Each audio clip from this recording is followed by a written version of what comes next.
Hello students, आज इस video में हम गैस क्रोमेटोग्राफी में यूज्ड होने वाले कॉलमन्स के बारे में पढ़ेंगे।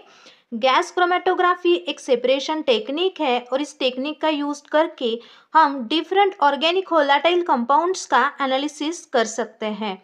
तो यहाँ इस टेक्निक में मतलब गैस क्रोमेटोग्राफी में जो मोबाइल फेज है वो गैस होती है और जो स्टेशनरी फेज है वो सॉलिड या फिर लिक्विड यूज की जाती है। और ये जो स्टेशनरी फेज है वो पैक्ड होती है कॉलमन्स के अंदर, मतलब ये स्टेशनरी फेज इस कॉलमन के अंदर फील्ड होती है। और उसी के साथ जो मेन सेपरेशन का प्रोसेस है वो भी स्टेशनरी फेज के थ्रू होता है, मतलब इस कॉलमन के थ्रू होता है। और इसी वजह से क्रोमेटोग्राफी में कॉलमन्स एक इम्पोर्टेंट रोल प्ले करते हैं। और इसीलिए आज इस वीडियो में हम गैस क्रोमेटोग्राफी में यूज्ड होने वाले डिफरेंट टाइप्स के कॉलमन के बारे में पढ़ने वाले हैं। तो यहाँ इस टेक्निक में मतलब गैस क्रोमेटोग्राफी में दो टाइप्स के कॉलमन यूज किए जाते हैं। पहला है पैक्ड कॉलमन और दूसरा है ओपन ट्यूबुलर कॉलमन्स, जिसे ही हम कैपिलरी कॉलमन भी कहते हैं। तो पहले हम पैक्ड कॉलमन के बारे में पढ़ेंगे। तो इसका पहला पॉइंट है this columns made up of glass और मेटल ट्यूब। ये जो कॉलमन्स है वो ग्लास और मेटल ट्यूब से बने होते हैं। अब यहाँ जो ग्लास यूज की जाती है वो प्योर सिलिका को फ्यूज्ड करके बनाई जाती है और इसीलिए इसे प्योर ग्लास भी कहते हैं। सेकंड पॉइंट है the length of column is 2 to 3 metre and internal diameter is 2 to 4 millimetre. अब यहाँ ये जो कॉलमन है उसकी लेंथ है 2 से 3 मीटर और इसका जो इंटरनल डायमीटर है वो होता है 2 से 4 मिलीमीटर तक। मिलीमीटर के लिए आप भी लिख सकते हैं। अब ये जो कॉलमन की लेंथ की वैल्यूज है या फिर इंटरनल डायमीटर की जो वैल्यूज है वो आपको डिफरेंट रेफरेंस बुक में डिफरेंट मिलेगी, क्योंकि किसी भी रेफरेंस बुक में इसकी स्टैंडर्ड या स्पेसिफिक वैल्यूज नहीं दी गई है। अब हमने जो वैल्यूज लिखी है उन वैल्यूज में आपको थोड़ा बहुत चेंज मिल सकता है। अब नेक्स्ट पॉइंट देखिए, the कॉलमन tube is in the form of circular spiral of 3 or 4 turns and placed in temperature controlled oven. अब ये जो कॉलमन ट्यूब है वो सर्कुलर स्पाइरल फॉर्म में होती है। वो किस तरह, वो डायग्राम के थ्रू देखते हैं। देखिए ये हमारे पास कॉलमन है जो सर्कुलर स्पाइरल शेप में है, मतलब ये राउंड शेप में है और उसके 2-3 टर्न्स दिए गए हैं और इसे प्लेस किया गया है टेम्परेचर कंट्रोल्ड ओवन में। अब ये जो कॉलमन है उसे ओवन में क्यों रखा जाता है, इसके पीछे का रीजन भी हम देखेंगे। उसी के साथ इस कॉलमन का जो टेम्परेचर है वो भी हम सेट कर सकते हैं, कंट्रोल कर सकते हैं। अब यहाँ देखिए इस ओवन के साथ एक इंजेक्शन पोर्ट अटैच है। तो इस इंजेक्शन पोर्ट के थ्रू हम क्या करेंगे, हमारा जो सैंपल है वो इंजेक्ट करेंगे। अब ऑब्वियसली हमारे पास जो सैंपल है वो लिक्विड फॉर्म में होगा, पर जब हम इंजेक्शन पोर्ट के थ्रू इसे इंसर्ट करते हैं यहाँ इस पोर्ट में, तो यहाँ एक हीटिंग चेम्बर होता है। इस हीटिंग चेम्बर में जब हमारा सैंपल इंसर्ट होता है तो वो लिक्विड फॉर्म से गैसियस फॉर्म में कन्वर्ट किया जाता है, मतलब वो लिक्विड फेज से डायरेक्टली गैसियस फेज में चला जाता है।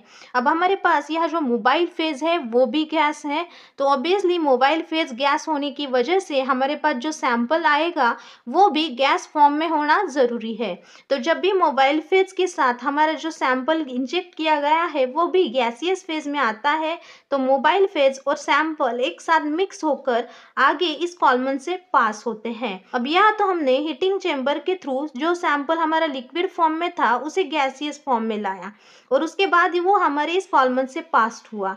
पर जब वो कॉलमन से पास्ट होता है तो उसका टेम्परेचर डिक्रीज होने की वजह से वो फिर से लिक्विड फॉर्म में आ सकता है और हमारा जो सैंपल है वो फिर से लिक्विड फॉर्म में आ गया, तो वहाँ अच्छे से सेपरेशन का जो प्रोसेस है वो नहीं होगा और इसी वजह से हमारा जो सैंपल है वो गैसियस फॉर्म में ही बना रहे।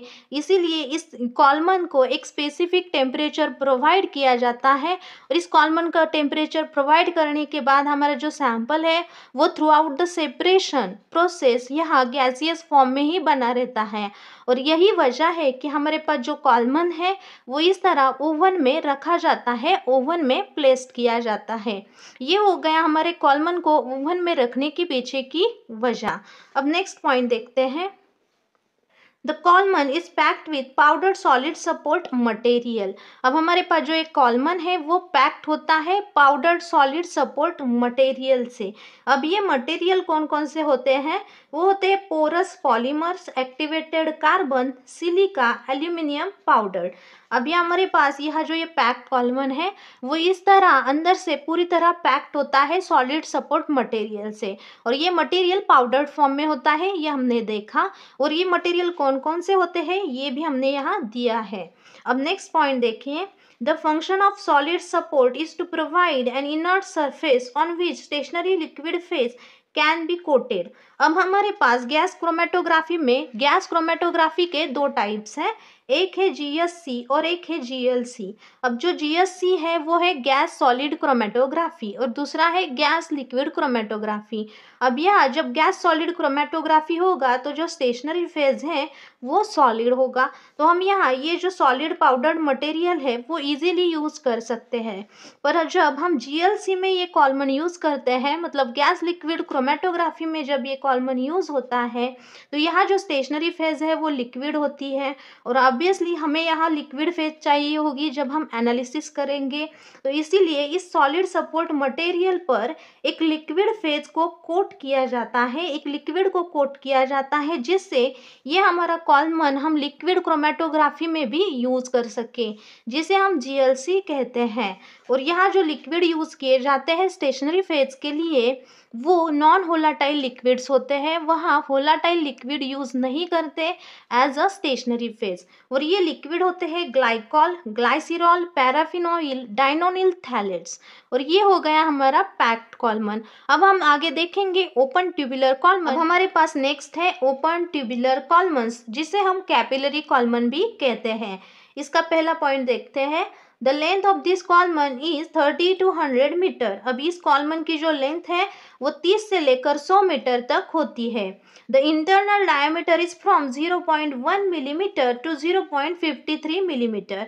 अब इसका जो इंटरनल डायमीटर है वो है 0.1 से लेकर 0.53 मिलीमीटर तक, और ये 1 से भी कम है। उसी के साथ पैक्ड कॉलमन से भी ये ऑलमोस्ट हाफ है, मतलब जो पैक्ड कॉलमन का डायमीटर है उसके डायमीटर से हाफ डायमीटर होता है ओपन ट्यूबुलर कॉलमन का। और यही बात है जो ओपन ट्यूबुलर कॉलमन की इफिशियंसी को बढ़ाता है। जब आप कॉलमन के डायमीटर को हाफ कर देते हो, मतलब रिड्यूस कर देते हो, तो ऑब्वियसली उस कॉलमन की इफिशियंसी बढ़ती है। तो इसे आपको एक बात याद रखनी है कि जितने कम, मतलब जितना कम हमारे कॉलमन का डायमीटर होगा उतनी ही ज़्यादा उसकी इफिशियंसी होगी। अब नेक्स्ट देखिए, this columns are particularly used in GLC. अब ये जो कॉलमन है वो गैस लिक्विड क्रोमेटोग्राफी में यूज किए जाते हैं, जिसे हम जीएलसी कहते हैं। यह गैस क्रोमेटोग्राफी का ही एक टाइप है। In this कॉलमन stationery phase is liquid. अब इस कॉलमन्स में जो स्टेशनरी फेज है वो लिक्विड होती है। ऑब्वियसली ये कॉलमन गैस लिक्विड क्रोमेटोग्राफी में यूज किए जाते हैं। जहाँ स्टेशनरी फेज लिक्विड होती है तो ऑब्वियसली यहाँ स्टेशनरी फेज लिक्विड ही यूज की जाएगी। There is no packing inside the tube, but walls of the tube are coated with a thin layer of liquid or coated with inert solid support bearing the liquid film. अब यहाँ जो stationary phase है वो liquid होती है, तो वो किस तरह अप्लाई होती है वो देखते हैं। तो जिस तरह पैक्ड कॉलमन में हमारे पास पाउडर्ड मटेरियल था और ये कॉलमन पूरी तरह उस मटेरियल से पैक्ड थे, पर यहाँ ऐसा नहीं होता है। यहाँ ओपन ट्यूबुलर कॉलमन्स में जो स्टेशनरी फेज है वो कॉलमन के सिर्फ इनर वॉल्स पर अप्लाई की जाती है, मतलब हमारे पास जो लिक्विड है वो सिर्फ इस कॉलमन के इनर वॉल पर ही अप्लाई किया जाता है। उस लिक्विड से हमारा कॉलमन पूरी तरह से फिल्ड नहीं किया जाता। यह एक इम्पॉर्टेंट पॉइंट है। अब यह देखिए, यहाँ लिक्विड डायरेक्टली अप्लाई किया है, तो दूसरे में क्या होता है कि जो लिक्विड है वो सॉलिड सपोर्ट पर अप्लाई किया जाता है। इसका मतलब है पहले यहाँ सॉलिड सपोर्ट मटेरियल अप्लाई किया जाएगा और उस सॉलिड सपोर्ट मटेरियल पर हमारी जो लिक्विड फेज है वो कोट की जाती है, अप्लाई की जाती है, और इस तरह ओपन ट्यूबुलर कॉलमन्स बनते हैं। अब नेक्स्ट पॉइंट देखते हैं, open tubular columns are two types. अब ये जो ओपन ट्यूबुलर कॉलमन्स है इनके दो टाइप्स है। अब ये दो टाइप्स कौन से हैं ये देखिए। ऑल कोटेड ओपन ट्यूबुलर कॉलमन जिसे हम WCOT कहते हैं, और सेकंड है सपोर्ट कोटेड ओपन ट्यूबुलर कॉलमन जिसे SCOT कहा जाता है। अब इन दो कॉलमन में क्या डिफरेंस है, तो यही डिफरेंस है कि जो ऑल कोटेड ओपन ट्यूबुलर कॉलमन है उसमें जो स्टेशनरी फेज है, जो लिक्विड है, वो डायरेक्टली यहाँ कॉलमन के इनर ऑल पर अप्लाई किया जाता है, और जो सपोर्ट कोटेड है उसमें सपोर्ट मटेरियल, जो पाउडर्ड मटेरियल है, जो सपोर्ट मटेरियल है, वो पहले अप्लाई किया जाता है और उस पे हमारी स्टेशनरी फेज मतलब लिक्विड कोट किया जाता है, अप्लाई किया जाता है। ये डिफरेंस है ऑल कोटेड और सपोर्ट कोटेड कॉलमन में, और ये दोनों टाइप है ओपन ट्यूबुलर कॉलमन्स के। अब नेक्स्ट पॉइंट देखते हैं। WCOT columns in which stationary phase is coated directly on the inner wall of glass tubing। हमारे पास जो ग्लास ट्यूबिंग है मतलब हमारा जो कॉलमन है उसके इनर वॉल पर यहाँ जो लिक्विड फेज है वो डायरेक्टली कोट की जाती है, जो मैंने आपको अभी डायग्राम के थ्रू बताया। अब नेक्स्ट देखिए। SCOT column in which finely divided layer of solid material is deposited on the inner wall of the glass tube on which stationary phase is then coated. जैसे कि हमने देखा यहाँ पहले हमने क्या किया, सपोर्ट कोटेड मटेरियल अप्लाई किया और उसके ऊपर हमारी स्टेशनरी फेज मतलब लिक्विड अप्लाई किया गया, कोट किया गया, और ये हो गया हमारा सपोर्ट कोटेड, मतलब जिसे हम SCOT कॉलमन कहते हैं वो कॉलमन। अब नेक्स्ट देखिए। WCOT columns are more efficient than packed column. अब ये जो WCOT मतलब wall coated open tubular columns है वो ज़्यादा इफिशियंट होते हैं as compare to packed column. इसका रीज़न मैंने स्टार्टिंग में ही बता दिया था। आपके कॉलमन का डायमीटर जितना कम होगा उतने ही आपकी कॉलमन की इफिशियंसी ज़्यादा होगी। जैसे कि हमारा ओपन ट्यूबुलर कॉलमन का जो डायमीटर है वो ऑलमोस्ट हाफ है पैक्ड कॉलमन के कंपैरिजन में, और इसी वजह से इसकी इफिशियंसी भी पैक्ड कॉलमन से ज़्यादा है।